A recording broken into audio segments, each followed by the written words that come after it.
Elhamdülillahi Rabbil alemin. Ve salatu ve selamu ala Resulihi Muhammed ve ala alihi ve sahbihi ecma'in. İnşallah Akidatul Vasitiye kitabine sabak bulantağız. Bu alma aytip jatat. İ'tikadul firqatin naciyetil mansura ila qiyamis sa'a ehli sünne vel cema'a. İyigilikке жетүүчү, жеңишке жетүүчү, кыяматка чейинки жеңишке жетүүчү, ийгиликке жетүүчү Ahli sünne vel cemaаттын акыйдасы dedi.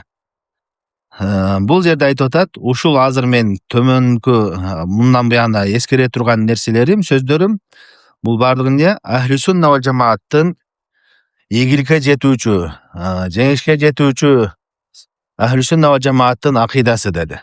Ишеними ушул эскериле турган нерселер. Al-firqa naciye bir tayfаны айтып атат бул жерде. Ийгиликке жетүүчү деп. Жеңишке жетүүчү деп. Бул жөнүндө ошол бир тайпа ийгиликке жетет экен, бир тайпа тозоктон кутулуучу тайпа экендиги жөнүндө хадис келген. Ал хадис алымдар мутаватир деп айтышат. Бухари Муслимде келет. Мугайра ибн Шуба деген жана Муавия ибн Аби Суфиян деген сахаба Муслимдин риваятында Жабир ибн Абдуллах деген, Жабир ибн Самура, Саубан ва Саад ибн Аби Ваккас бир нече сахабалардан риваят келет. Пайгамбарыбыз саллаллаху алейхи ва саллям ушундай деп айтты. لا تزال طائفة من أمتي على الحق الظاهرين لا يضرهم من خذلهم ولا من خالفهم حتى يأتي أمر الله وهم على ذلك. Men ümmetimde bir tayfa deyt. Hakikattın üstünde açık aykın жүрүшөt deyt. Ne alарды жардамсыз калтыргандар дагы жана аларга каршы чыккандар дагы эч ким зыян бере албайт дейт. Качандыр Аллахтын иши келгенге чейин. Аллахтын ишинде максат эмне? Кыямат келгенге чейин. Демек, бир тайпа бул акыйкатта жүрөт экендиги жөнүндө Пайгамбарыбыз саллаллаху алейхи ва салламдан мутаватир деген аябай көп күчтүү хадистер келген. Мындайча айтканда, ал 100% ишенимде туура сахih экен деген ошондой хадистер келген. Ошолор кыяматка чейин, ошол тайпа кыяматка чейин акыйкатта жүрөт. Чындыктын үстүндө болот. Андан башкалары, ошол тайпадан башкалары эмне? Адашкан жамааттар болуп эсептелет. Бир тайпадан башкасы эмне? Адашкан жамааттар. Ал жөнүндө дагы хадисте келет. Имам Ахмад жана Абу Даудда келген. Муавия ибн Аби Суфиян деген сахаба риваят кылат. Пайгамбар саллаллаху алейхи ва саллям айтты. Ала инна мен кана каблакум мин ахли китаби ифтарaqu ala 72 millah. Чынында силердин мурунку китебелери 72 фиркага бөлүндү. Wa inna hadhihi al-millah sataftariqu ala 73 firqa. Эми бул үммөт болсо 73 бөлүккө бөлүнөт. 72 fin-nar. Анын 72си тозокто. Wa wahidatun fil janna. Алардын бирөөсү гана бешке кирүүчү жамаат. Wa hiya al-jamaa dedi. Алар кимдер дегенде алар жамаат деп айтты. Алар эмне? Акыйкатта жүргөн жамаат деди. Бул алым эми ушул сөз менен айтып атат. Бул жерде мен эскере турган акыйда, төмөнкү акыйда васиядагы акыйда эмне деди? Бул ошол Пайгамбар саллаллаху алейхи ва саллям сөзүндө келген Ahli sünne vel жамаат болгон ийгиликке жетүүчү, тозоктон кутулуучу жамааттын акыйдасы деп айтып атат. Качанга чейин? Иля кыямисса, кыяматка чейин ушул акыйда калат. Ушул акыйда акыйкат болуп кала турган акыйда. Бирок алымдар айтышат, кыяматка чейин дегенден максат Пайгамбар саллаллаху алейхи ва саллям сөздөрүндө кыяматка чейин дегенден максат эмне? Бирок эмне? Кыяматка чейин дегенден максат кыяматка жакын, аябай кыяматка жакын калганга чейин. Анткени Сахih Муслимде хадисте келет, Абдуллах ибн Амр ибн Ас деген сахаба риваят кылат. Кыяматка жакын бир жакшы шамал келип туруп, бардык момундардын жанын алып кетет. Бардык жакшы шамал жел келет да, эмне? Ошол учурда бардык момундар Аллах Таала жанын алат. Анан кыяматта эң жаман адамдар калганда гана жер жүзүндө. Жаман адамдар калганда кыямат башталат да. Демек кыямат башталарында мусулман момун адамдар калбайт. Жаман адамдар калат. Ошон үчүн бул жерде эмне? Бул ишеним кыяматка чейин акыйкаттын үстүндө дегенден максат кыяматка жакын калганга чейин деген мааниде деп айтышат. Болду? Андан кийин бул жерде бул алым ошо Ahli sünne vel cemaatты at-taifa al-mansura, at-taifa an-najiya. Ал тайфа ушундай жамаат ийгиликке жетүүчү, жеңишке жетүүчү, деп айтып атат. Ошондой жамаат деп айтып атат да. Негизи андай атта Таифал Мансура, Таифал Нажия деген хадис аяттарда келген эмес. Бирок бул майсы туура, тозоктон кутулуучу, ийгиликке жетүүчү деген. А мусулмандар кандай аталышкан илгери десе, Аллах Таала Куранда айтат: "Хуа саммакумул муслимина мин кабл." Аллах Таала илгертен нерселерди мусулман деп эле аталган. Ahli sünna, же селефи, же болбосо ахлюл хадис, же матуриди, же ашари деп аталынган эмес. Мусулмандарда бир эле аталыш болгон. Мусулман деген эле, мусулмандар деген эле аталыш болгон. Пайгамбарыбыз саллаллаху алейхи вассалам хадисте айтат, Тирмизиде келет: "Хуа саммакумул муслимин." Аллах Таала силерди эмне мусулман деп атады дейт. Демек бизде мусулмандарда бир гана аталыш болгон. Мусулман деген гана аталыш болгон. Анан качан ушу ахлю сунна вал жамаат, ахлюл хадис, башка аталыштар качан пайда болду, эмне себептен пайда болду дегенде, исламдын мусулмандардын мусулманга баардык жана бөлүнгөн адашкан жамаат тайпалардын баары кирет да. Көптөгөн адашкан жамааттар бар. Мусулман деген аттын астына ошолордун баары кирет. Ошол исламдан алар бөлүнүшүп жанагындай жаман адашуу тайпалар чыгып баштаганда, анан ахли сунна вал жамаат ошо таза исламды кармангандар, Пайгамбар саллаллаху алейхи вассалам алып келгенде исламды кармангандар, ошо бидатчылардан айырмаланып, адашкан жамааттардан айырмаланыш үчүн башка аттарды өздөрүнө коюп башташкан. Эмне деген? Ахли сунна вал жамаа. Айсте келгенде Пайгамбар саллаллаху алейхи вассалам айтты, ошол акыйкат жолдогулар ким дегенде алар жамаат деди. Биз сүннөттү карманган жамаат менен бирге болгон жамаат деп айтты.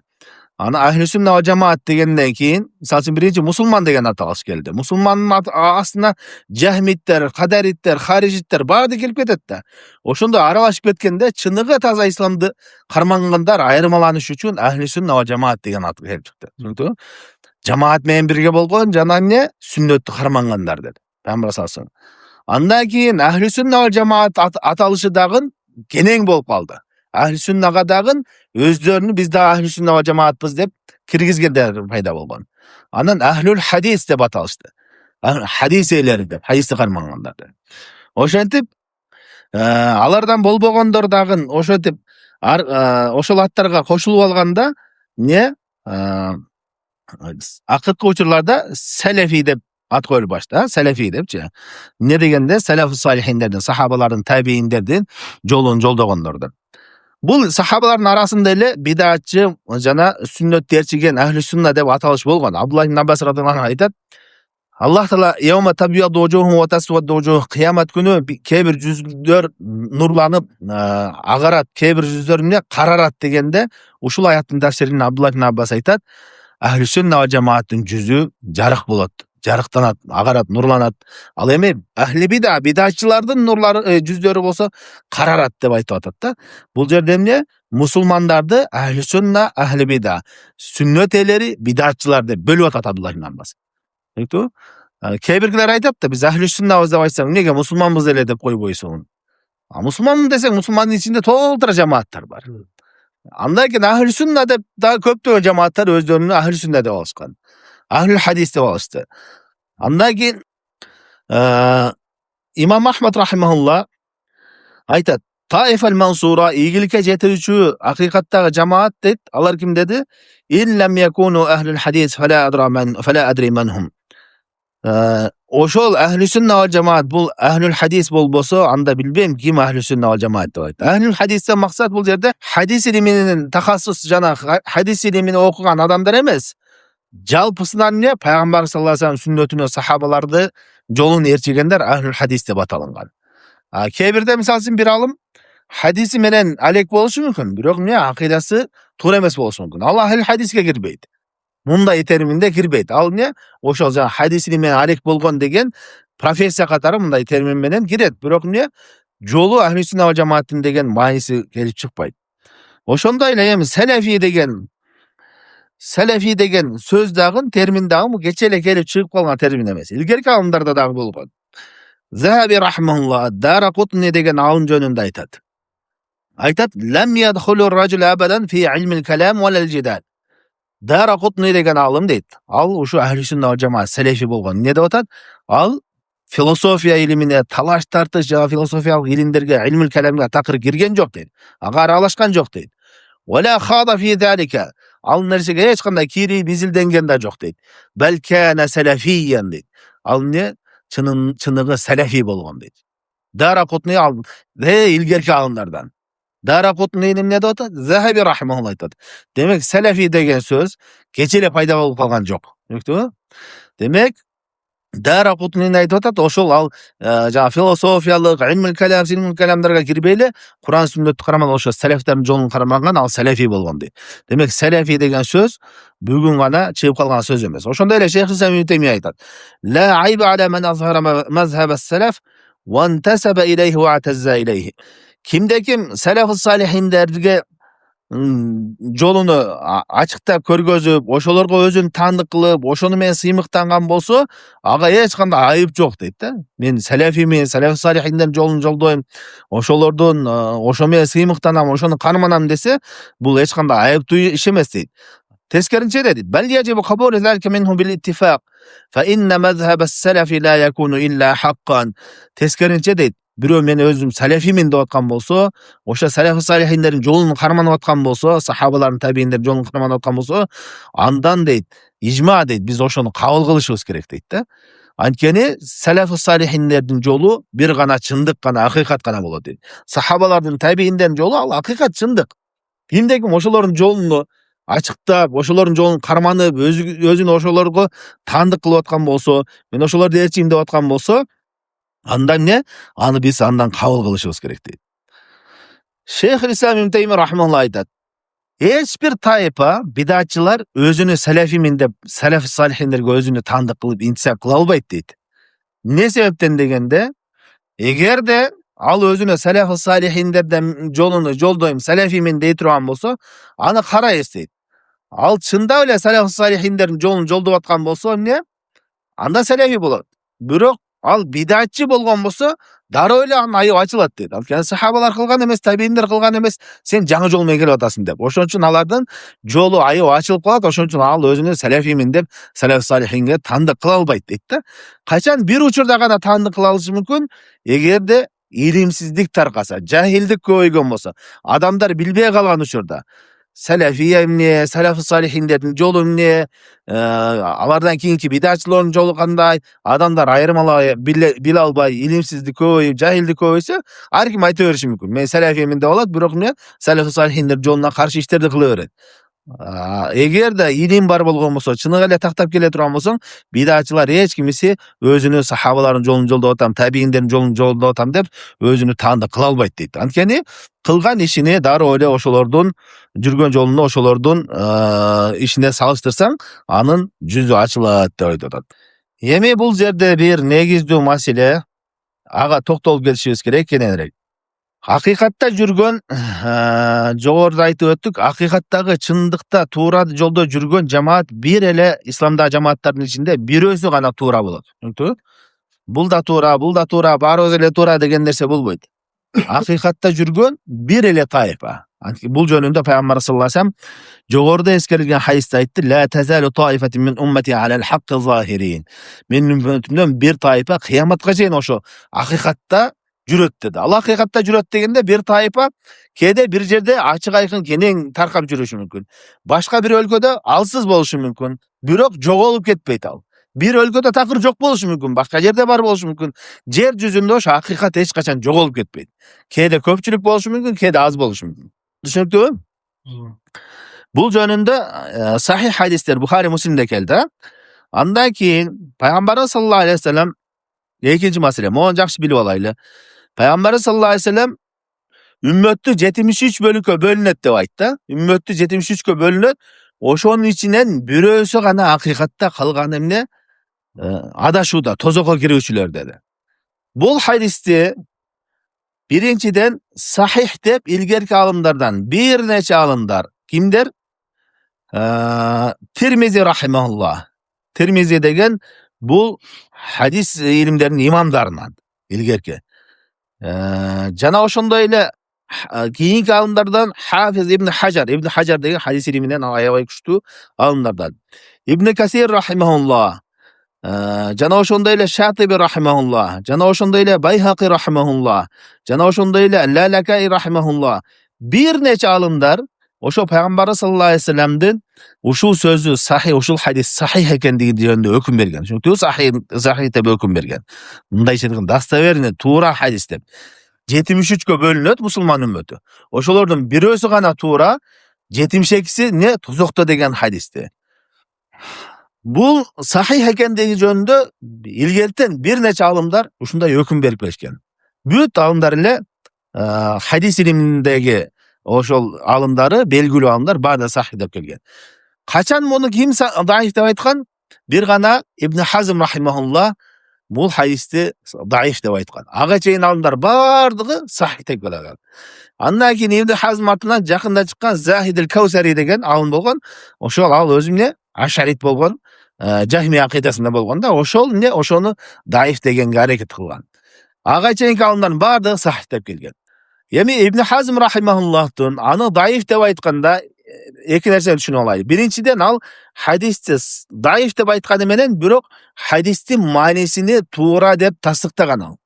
73 фиркага бөлүнөрү туура, бирок мындай сөз, ушундай сөз менен келген хадис сахih эмес деп айткан. Бирок мааниси тастыкталган деп айткан. Түшүнүктүбү? Экинчиден Ибн Хазм рахимахулла бул хадис илиминде таяна турган алымдардан эмес. Хадис илиминде кимдерге таянабыз? Жогоруда эскерилген андан чоң имамдар айтып атат. Сахih депчи. Ошолор таяна турган алымдардан. Демек, бул жерде Ибн Хазм рахимахуллахтын сөзү туура эмес. Андан кийин бул хадисти азыркы күндө илгертеден баштап эле бидатчылар ошол хадисти даифке чыгаргысы келет. Же ошо иснат жагынан, сепушка жагынан даиф деп айткысы келет, же болбосо маанисини четке каккысы келет. Түшүнүктүбү?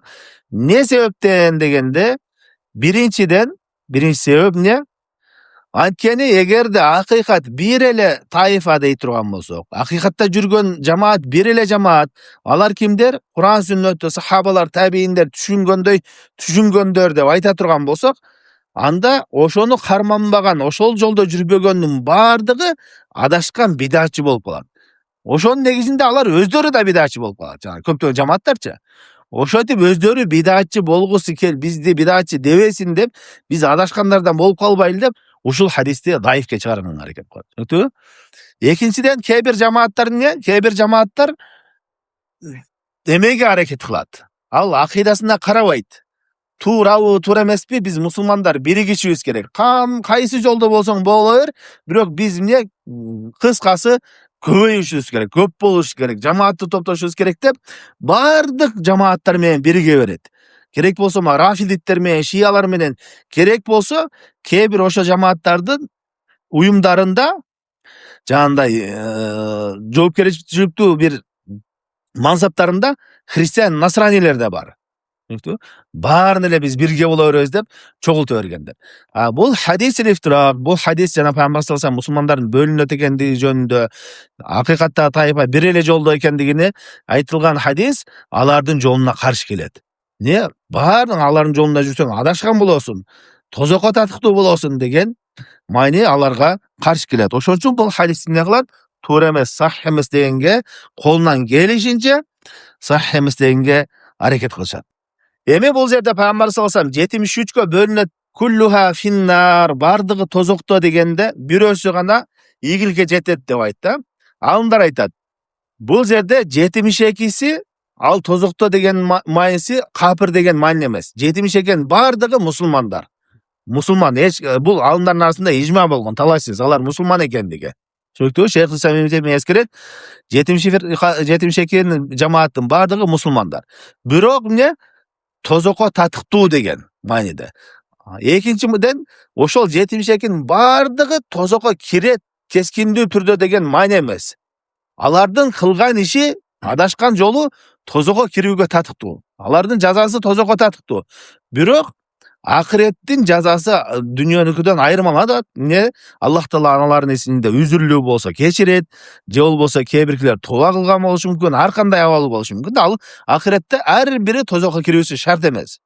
Бул мисал үчүн ким арак ичсе ал чоң күнөө кылыптыр, ага жазасы тозок болот деп айткан болсоң, ошол сыяктуу эле арак ичкендин бардыгы тозокко кирет деген маани эмес. Аллах Таала кээ бирлерин кааласа кечирип коет, Kalasa tobaсын kabul kılat, oşo siyakta akırı barıp beyişke kiret da. Bирок kılıp atkan işi, kılmışı tozokka tatыктуу. Түшүнүктүүбү? Ошол сыяктуу эле ахли бидааттар дагы ошондой. Бул нерсени кээ бир адамдарга айтабыз да, акыйкатта жамаат бирөө эле бешке татыт. Ушул хадисти айтсаң айтат, эмне мунун баардыгы тозокко кирип кетет онда депчи. Ушунча көп адамдар тозокко кирип кетип, силер эле бешке кирип кетесиңерби? Силерде бейиштин ачкычы силерде дегенде ушул сыяктуу сөздөрдү айтат да. Жок, ал акыреттин өкүмү башка. Сыйлык жазганы Аллах Таала берет. Биз бербейбиз. Бирок Аллах Таала пайгамбар саллаллаху алейхи баяндады, кимде ким ушул кылмыштарды, ушул иштерди кылса, ал тозокко татыктуу деди. Акыретте Аллах Таала кааласа жазалайт, кааласа кечирет, үзүрлүү болот. Ал башка күнөөлөр сыяктуу эле. Кимде ким зына кылган болсо эмне? Зына ал чоң күнөөкөр, тозокко татыктуу болуп атат. Бирок зына кылганын баардыгы эле эмне? Тозокко кирүүсү шарт эмес. Бирөө зына кылып атса, сен сөзсүз тозокко киресиң деп айта албайсың аны. Балким Аллах Таала кечирип койгондур. Балким ал зынанын арам экендигин билбейттир, үзүрлүүдүр. Ошол сыяктуу эле бул күнөө иш болуп эсептелет. Тозокко татыктуу бул дүйнөдө адашкан деп айтасың. Мисалы үчүн арак күнөөсүн айта турган болсок, арак арам, Анан адамдардын көпчүлүгү арак ичип кетип аткан болсо, аларды айтпайбыз да, эми ушул көпчүлүк адам тозокко кирип кетеби, кой аракты арам дебей эле койбойлубу андан көрө деп айтпайсың да. Жок, арак арам, бул чоң күнөө, бул үчүн азапталасың деп айтыла берет, чынбы? Ошол сыяктуу эле бидаат амалдар дагы, ким бидаатчы жолго түшкөн болсо, бул арам, тозокко татыктуу, бирок ар бир кылган адам сөзсүз тозокко кириши шарт эмес, ал башка маселе да. Эми бул хадисти тасдыктаган, ушул хадистин майнысы туура экендиги жөнүндө тасдыктаган дагы башка дагы толтура хадистер келген. Пайгамбар саллаллаху алейхи вассалам бир хадисте айтат, бир узун сызыкты сызды дагы, анан жандарына ар кандай сызыктары сызат. Анан айтат, мына узун түз сызылган сызык бул менин жолум деген. Анан бул жолдор болсо, кыйшып кеткен жолдор болсо, бул адашкан жолдор деген. Ар биринин немесинде башында ушундай шайтан чакырып турат дейт да. Азгырык келип турат, ушакка келгиле деп. Силер аны ээрчибегиле, вала таттабиусубур фатафаррака бикум асабил. Могу менин жолум ээрчигиле, түз жолду ээрчигиле деп айткан. Демек, бул бөлүнүү жөнүндө, мусулмандардын бөлүнөт экендиги жөнүндө толтура хадистер толтура келген. Бул хадис жалгыз хадис эмес. Жана ошондой эле Ирбад ибн Сария деген риваят кылган хадисте дагы пайгамбар саллаллаху алейхи айтат, кимде ким көп жашап калса, көптөгөн талаш-тартыштар көрөт деген. Анда силер бидааттардан сак болгула деген. Бул хадисте эмне пайдасы? Айтып атат, мусулмандардын бөлүнүүсүнүн себеби күнөөлөр эмес, бидааттар экендигин айтып атат. Мисалы үчүн арак ичип кеткен болсо бир тайпа болуп кетпейт ал, өзүнчө жамаат болуп кетпейт ал. Күнөөкөр мусулман болот. Качан эме болот? Бидаат кылган болсо, бидаат иштери кылган болсо, ал эмне? Акыйкаттан бөлүнүп чыккан болуп эсептелинет да. Буюрса ал жөнүндө да келет, кандай эме менен адам бидаатчы болуп калат. Башка сабактарда өткөнбүз, дагы бул сабакта дагы өтүп кетебиз. Демек, бул хадисти биринчиден бир нече илгерки алымдардын баардыгы сахих деп өкүм берген. Экинчиден, муну тасдыктаган көптөгөн хадистер бар. Эми бул хадистин майнеси жагында эмне? Майнеси жагынан жанагы бидаатчылар алсыратканга аракет кылат. Туура эмес бул хадис туура эмес экендигине башка далилдер бар депчи. Ошол далилдерден биринчиден пайгамбар саллаллаху алейхи вассалам айтып атат: "Уммати хадихи умматун мархума, лейса алейха азабун фил ахира, азабуха фид дунья ал-фитан ваз-залазил вал-катл." Пайгамбар саллаллаху алейхи айтты, менин үммөтүм бул райымдуулук алынган, мархума деген райым кылынган үммөт деди. Буларга акыретте азап жок деди. Азабы болсо бул дүйнөдө болот деди. Фитналар, азгырыктар ар кандай, жана жер титирөөлөр, жана эмне? Өлүм, бул дүйнөдө өлүм, ушулар анын жазалары деди да. Булар эмне? Кыяматта тозокко кирбейт деди. Ошол хадисте жана бидаатчылар далил кылат. Пайгамбар саллаллаху алейхи вассалам айтып атат, менин үммөтүм райым кылынган үммөт деп атат. Тозокто азапталбайт деп атат. Тиги хадисте болсо 72 бөлүгү тозокко кирип кетет деп айтып атат. Көрдүңөр, бул эмне? Ошол хадис туура эмес, сах эмес деп айтышат да. Түшүнүктүүбү? Ал хадисти эмне себептен сах эмес деп аракет кылгандыгын түшүндүрдүк, эмне себептен? Анткени аны сах десе өздөрү бидаатчы экендиги аныкталып калат да. Түшүнүктүүбү? Бул хадиске жооп, буга жооптордон пайгамбар саллаллаху алейхи вассалам айтканда 72'si tozokta деп айткандыгы ал жерде 72 бөлүгү бардыгы көпчүлүк бөлүгү эмне тозокко кирет деген маани эмес. Ал тозокко татыктуу болуп атат. Кылмышы татыктуу болуп атат. Бирок ал ар бири тозокко кирүүсү шарт эмес деген. Түшүнүктүбү? Экинчиден жооптурду. Экинчиден Пайгамбарыбыз саллаллаху алейхи вассаламдын үммөтүнөн көптөгөн иштерди кылгандар тозокко кирет экендиги жөнүндө хадистер келген. Ал жөнүндө эмне? Шафаат, кыямат күнү шафаат кыла турган хадистер. Хадис шафаат деп коет. Аллах Таала айтат: периштелер шафаат кылды, пайгамбарлар шафаат кылды, момундар шафаат кылды деп туруп, андан кийин Аллах Таала эң архамур рахим, райымдуулардын райымдуусу калды деп туруп, тозоктон эч бир жакшылык кылбаган адамдарды Аллах Таала өзү шафаат кылып чыгарат. Бул пайгамбарыбыздын үммөтүнөн. Демек жана хадисте пайгамбар саллаллаху алейхи вассалам менин үммөтүм тозокко кирбейт дегендин мааниси андай эмес. Эч ким кирбейт деген эмес. Бул жакта кирет деген хадистер тастыкталып атат. Түшүндүңбү? Эгерде сах эмес, туура эмес маани дей турган болсок, жанагы ошол хадисти туура эмес дешибиз керек. 73-кө бөлүнөт деген эмес, берки хадис наоборот туура эмес болуш керек. Анткени ал көптөгөн хадистерге каршы келет. Анда бул хадистин мааниси эмне дегенде алымдар айтат, эки маанide айтышкан. Биринчиси эмне? Үммөттүн көпчүлүгү кирбейт деген мааниде. Көпчүлүгү тозокко кирбейт деген мааниде. Экинчиси болсо, экинчи мааниси айтат алымдар, сахабалар, табииндер, сахабалар кирбейт деп айтышкан. Бул туурараак ой Аллах алам, ошо үммөттүн көпчүлүгү тозокко кирбейт деген мааниде. Эми бул жерде үммөттүн көпчүлүгү кирбейт деген маанини айтканыбызда алар дагы айтышат да. Пайгамбарыбыз саллаллаху алейхи вассалам 72'si tozokta деп атат бул хадисте. Кандайча көпчүлүгү болбой калат деп айтышы мүмкүн да.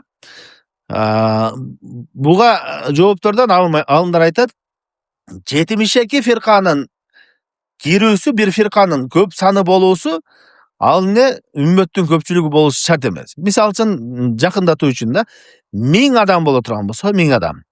Алардын 700'ü бейишке кирип кетти. 300'ü калды.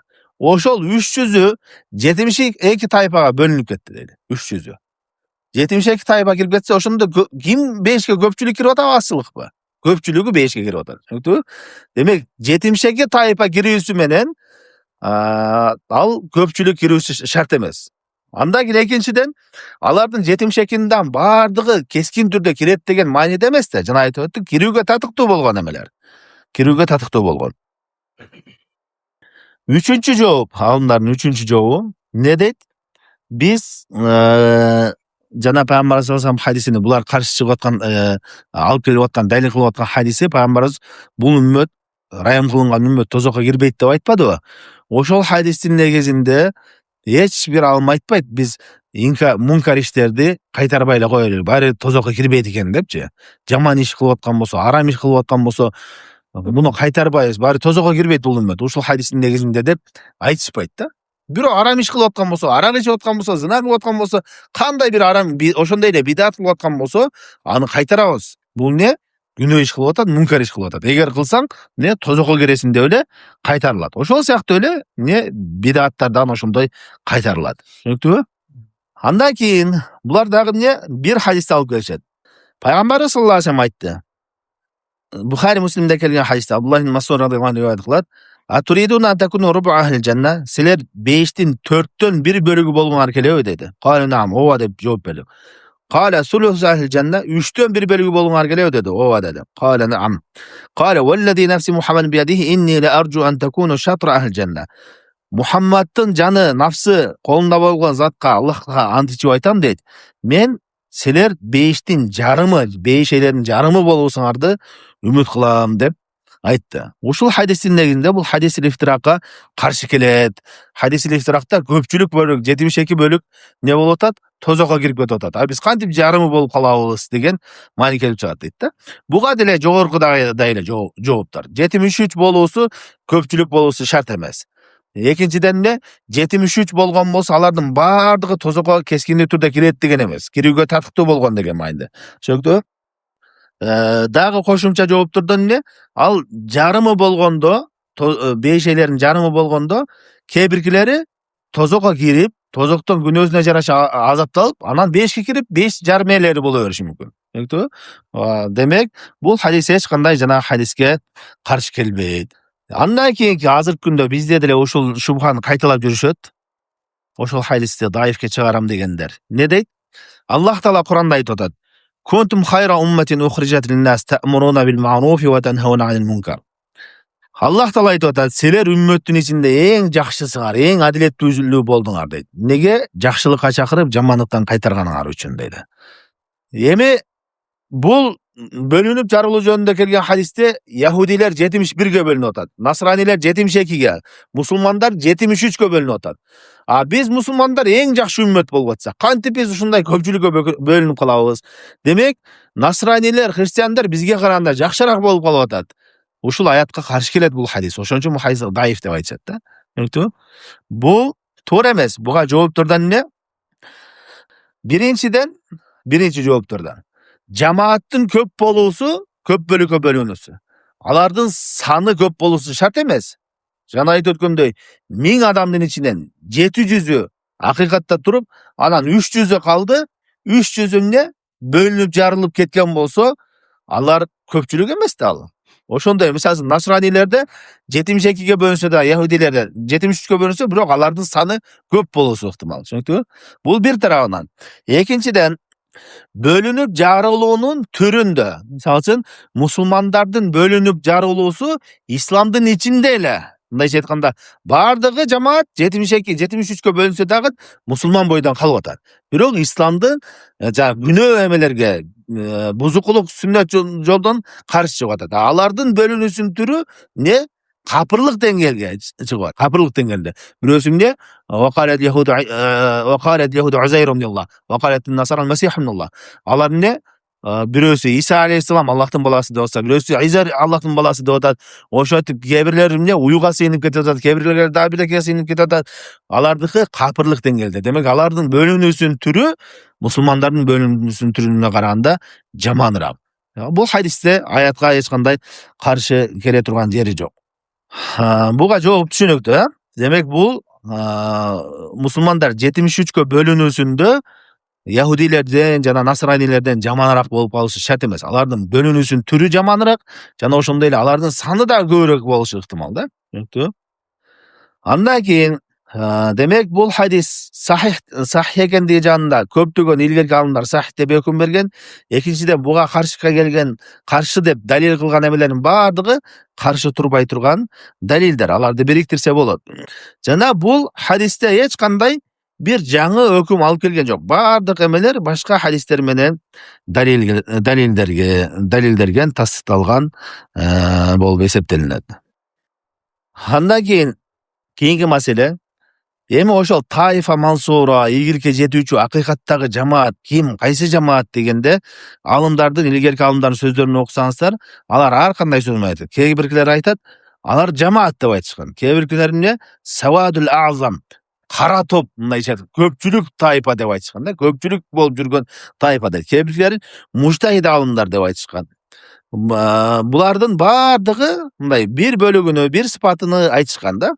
Negesi Peygamber sallallahu aleyhi ve sellem'din hadislerinde bir sıfat menen sıfatlagan emes, al kelgendigi bir gana jamaat jana oşondoy ele emne sahabalardın, menin jana sahabalarımdın jolun joldogon dep kelgen. Oşolor mına hakikattagılar. Peygamber sallallahu aleyhi ve sellem sünnetini jana sahabaların jolun joldogondur. Jana al Peygamber sallallahu aleyhi ve sellem hadisinde jamaat dep aytılgan. Emi oşo jamaat dep aytılganda biz jamaatty tуура түшүnүшүбүz керек manisine. Jamaat desem ne? Kebirkiler aytat, biz köpçülük bolsa oşol jamaat depçi. Demek biz köpçülükbüz, biz oşol Peygamber sözündögü dep dalil kılышат da. Bul tуура emes. Jamaat degenden maksat şariatda iki manide gelet. Jamaat degen söz. Birincisi bolsa Cemaatul adiyan. Dindegi jamaat, dindegi ıntımaktuluk, dindegi birimdүүлük. Çünkü ekinci manisi cemaatul abdan deydi. Denelerdin birigip çoğulusu, köp adamların sanı köp bolup çoğulusu da. Eki jamaat. Oşonda ele jamaattan bölünүү dagы uşu eki türdü bolot. Jamaattan bölünүү dagы dindegi bölünүү jana denelerdin bölünүүsü. Dindegi birigүү jamaat kanday bolot degende emne? Bu kimde kim Peygamberi sallallahu aleyhi ve sellem'din sünnetini, sahabalardın jolunu karmangan bolsa, mına oşol jamaat bolot. Bu hemeni акыйкатты чындыкты карманган болсо ошол жамаат болот. Ушул жөнүндө Абдуллах ибн Масуд радыйаллаху анху айтат: сен жамаатсың эгерде Аллахтын ибадатында болгон болсоң дейт. Эгер сен жалгыз болсоң дагы жамаатсың дейт. Адам жалгыз болсо дагы акыйкатта болсо жамаат болот. Кимде ким Куран сүннөттү карманып, сахабалардын жолун карманган болсо, ошол буйрулган нерсени акыйкатты кармап атат, ошон үчүн ал жамаат болот. Себеби эң алгачкы жамаат ошол нерседе болгон. Ким ошол жолдон тайган болсо, жамааттан бөлүнүп кетип атат. Түшүнүктүбү? Бул диндеги жамаат. Аллах Таала Куранда айтат: "Ва атасиму бихаблиллахи жами'ау ва ла тафаррaqu." Бардыгың Аллахтын арканын кармангыла, бөлүнүп жарылбагыла деди. Биз азыр мисал үчүн кандай түшүндүрсөк? Мисал үчүн Кыргыз элинде бардыгыбыз Кыргызстан конституциясына баш ийип жашайбыз дедик. Законда ушундай деп жазылды. Кимде ким мен бул законго баш ийбейм деп каршы чыкса, ал жамааттан бөлүнүп атат. Түшүнүктүбү? Анан ошо каршы чыккандар канчалык көп болсо дагы, бирок алар акыйкаттан жана келишкен нерседен каршы чыгып атат да. Алар көп болуп кетсе дагы саны, алар бөлүнгөндөр болуп эсептелет. Ошол биз баш ийип жашайбыз, ушуну карманып жашайбыз дегендер аз калса дагы эмне болот? Алар жамаат болуп эсептелет. Чыныгы туура жолдогу ынтымактагы жамаат болуп эсептелет. Ким ошо акыйкаттан бөлүнгөн болсо, Куран сүннөттөн, сахабалардын жолунан чыгып кеткен болсо, мына ошолор ынтымакты чачыратып акыйкаттан бөлүнгөндөр болот. Эми жамааттын экинчи түрү болсо, кандай? Жамаатул абдан, денелердин биригүүсү. Бул кандай десе, мусулман падышанын өкүмүнүн астында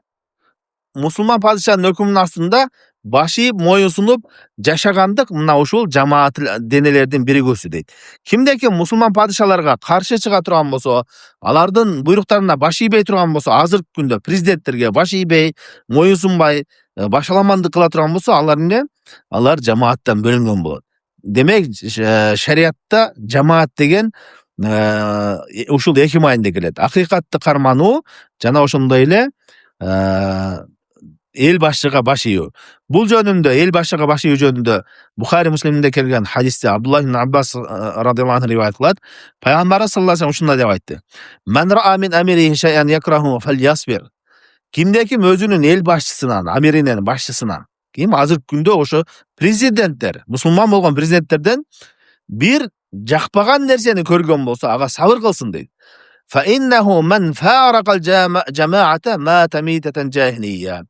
Анткени дейт, кимде ким жамаатка каршы чыккан болсо, жамааттан бөлүнгөн болсо дейт, ошо эл башчыларга каршы чыгып бөлүнгөн болсо, ал караңгылык жахилият өлүмүндө өлүптүр дейт. Түшүнүктүбү? Демек бизде ушул жамаат деген маани, акыйкатта жүргөн жамаат деген бул Куран сүннөттү карманган, сахабалардын жолун карманган. Жана ошондой эле эл башчыларга каршы чыкпастан, бийлигин талашпастан, аларга митинг, пикет кылбастан, алардын шариатка каршы келбеген буйруктарына толук моюнсунуп баш ийип жашагандык, мына ошол адамдар жамаат болот. Ал саны аз болсо дагы, жалгыз болсо дагы. Ал эми кимде ким саны көп болсо дагы, ошол жолдон каршы чыга турган болсо, ал жамаат болуп эсептелинбейт. Тескерисинче жамаатты бөлгөндөр болуп эсептелинет. Бүгүнчө ошол жетет. Саллаллаху алейхи ва саллям ала хайр халqi Muhammad ва ала алейхи ва сахбихи ажмаин.